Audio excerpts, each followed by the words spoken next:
in my little studio in my home. It's just like you and me. But when a new radio station comes on, like this big monster in the Big Apple, it's a mind blower, and it's going to throw me off my pace for a while, so you're just going to have to put up with that. So if you're there, welcome, WABC in New York. A good friend of mine, through faxing anyway, Daryl writes, I always try to remember that New York is mainly made up of people from everywhere else anyhow. And they're just as scared and anxious as when they were back where they came from, probably more. And anyway, when you're at the multi-million level, what's a few more? Thanks, Daryl. And I wish I could say that it avoids my cold sweats, but it doesn't. So anyway, good morning. Good morning, New York. Good morning.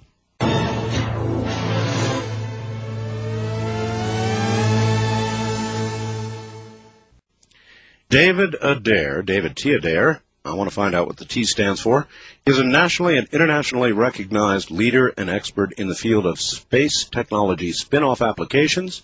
For industry and commercial use, he is a world-class presenter, keynote speaker, seminar and workshop leader, and a consultant with 17 years of experience. Beginning at the age of 11, David built the first of hundreds of rockets, which he designed and test flew. At the age of 17, get this, folks, he won the award for the most outstanding in the field of engineering sciences from the U.S. Air Force for his construction of get this now, a 10-foot-tall missile weighing half a ton. After graduation, he entered the U.S. Navy.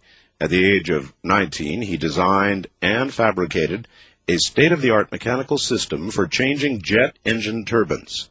This machine set the world record turnaround times that still stand today by reducing the replacement time from 3 weeks to 4.5 hours.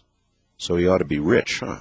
Upon completing his tour of duty in the Navy in 1978, David began his own space industrial applications company called Intersect. That's I-N-T-E-R and then S-E-C-T, and has conducted operations and projects with it to the present. Once again, here is David T. Adair. What does the T stand for? Tyson. Tyson? Yes. Really? David Yes. Tyson Adair. Right. All right.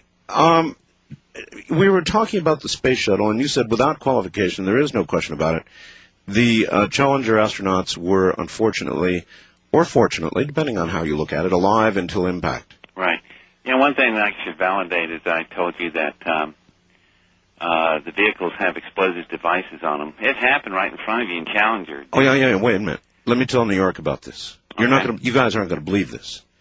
Apparently, on every single shuttle mission, there is a device on board which would detonate the whole thing. In other words, if the shuttle begins coming down somewhere where it shouldn't, headed toward a city or a landmass or whatever, they can detonate the whole shuttle from the ground. Right. That's really true, David? Absolutely. It happened right in front of you in Challenger. Do you remember the inverted Y? You had the big fireball where the explosion occurred.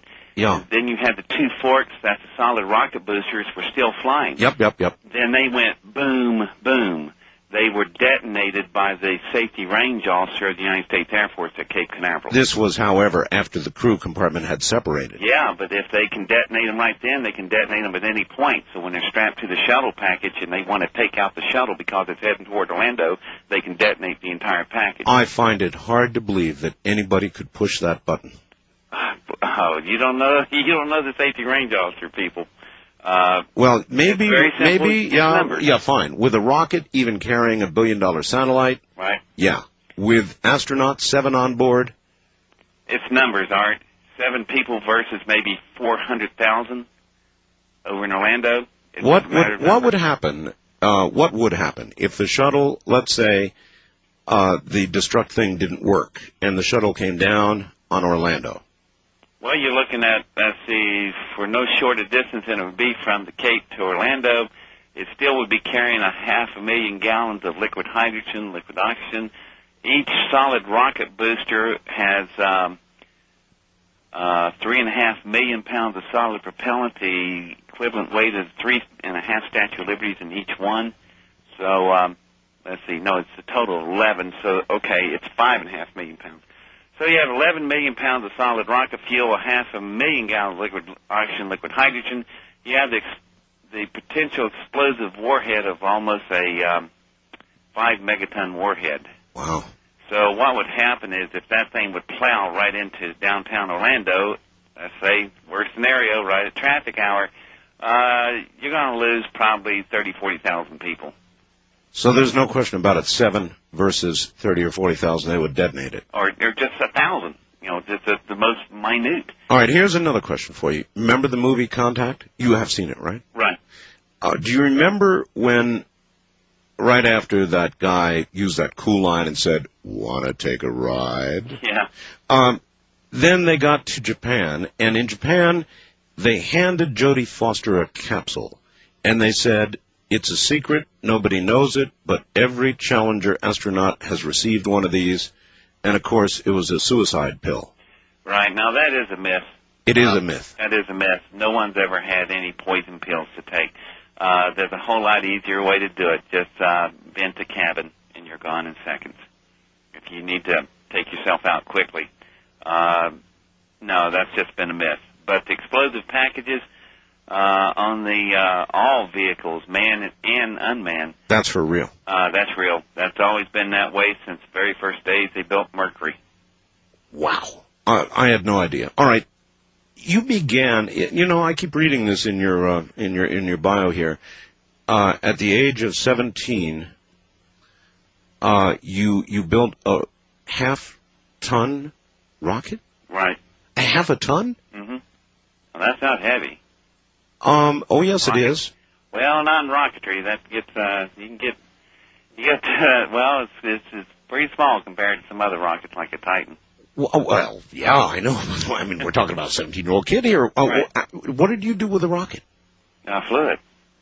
And, you launched it. yeah, I launched it at White Sands, New Mexico, at the testing grounds there. Well, I want to back up. How did we build that, right? Yeah, how'd you build that? Because, as I think I told you in the last program we did, when I was young, I really built a lot of rockets, more of which turned out to be bombs than rockets. They generally blew up. And Yeah. I think I told you, I used to spend hours and hours and hours breaking Ohio blue tip matchsticks. Oh, yeah. You know, the end of those things. They burn too fast, Art. Well, Grenade. no, the main problem with them is that, of course, you can strike them on anything rough. Right. And unfortunately, as I was hacking them with a ramrod type affair, and I was being gentle. I mean, I knew the possibilities. Right. But as I was packing them toward the end, obviously, one of them hit the other in the wrong way, and my rocket went off in my mom's living room. Oh, man. Yeah. Sulfur smoke. It was like a month. I couldn't go out for a month. I was in such big trouble. In other occasions, I blew up trees. I built more bombs than I did rockets. But I really, really, really wanted to do what you did, and you did it right. You really did it. How'd you do it? It actually started back, I guess, back up and show facilities and opportunities, materials, resources, that kind of stuff. My dad worked for a man named Lee Petty, and he has a son named Richard Petty. I don't know if y'all ever heard of him. Race car? Yeah. Race car, of course. NASCAR. Yeah, of course. They're kind of big down here in the South. Yeah. So my dad was working with Petty's in the late 50s when they were racing on the sand at Daytona Beach. I remember that. Right. Well, my father worked for Lee Petty. Then Richard wasn't even old enough to drive then. And they built the Charlotte Motor Speedway, and we all come to live in Randleman, North Carolina, and Salisbury, that area.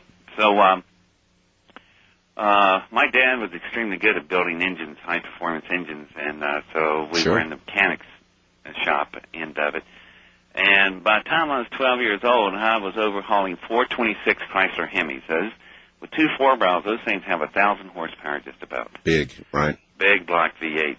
So I could overhaul these things in a day from block up. So if you ever looked at a NASCAR shop, machine shop, and a NASA rocket shop, there is no difference. They have the exact same machines: the press, the rolls, the lathes, the shears. The materials that we have in the NASCAR shop are stainless steel, titanium, aircraft aluminum.